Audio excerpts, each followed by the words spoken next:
నమస్తే అండి, నేను మీ బోనశ్రీను. ఈ ఫ్రిడ్జ్ చూడండి ఒకసారి. ఈ ఫ్రిడ్జ్ మీద 4 స్టార్ స్టిక్కర్ ఉంది కదండి, దీనికోసం కొంత వివరిస్తానమాట అండి.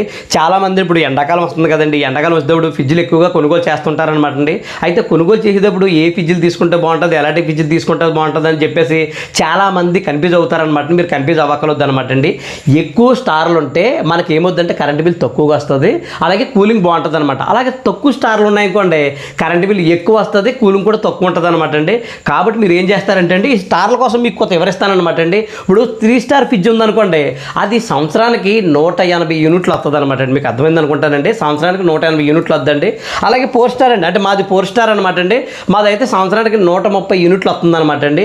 అలాగే 5 స్టార్ ఫ్రిడ్జ్లు కూడా ఉంటాయండి, కొంత కాస్ట్ ఎక్కువ ఉంటాయి. ఆ ఫ్రిడ్జ్లు అనుకోండి సంవత్సరానికి 100 యూనిట్స్ వస్తాయి అనమాట. అంటే ఈ స్టార్లు పెరిగే కొలది కూలింగ్ పెరుగుతుంది, అలాగే కరెంట్ బిల్ తగ్గుతుంది అనమాట అండి. అలాగే స్టార్లు తగ్గినాయి అనుకోండి కూలింగ్ తగ్గుతుంది, కరెంట్ బిల్ ఎక్కువ అయిపోద్ది అనమాట అండి. మీలో చాలామందికి స్టార్ల కోసం తెలుసండి, నేను కాదని అనట్లేదు, కానీ తెలియని వాళ్ళు ఉంటారు కదా, వాళ్ళ కోసం అనమాట ఈ వీడియో.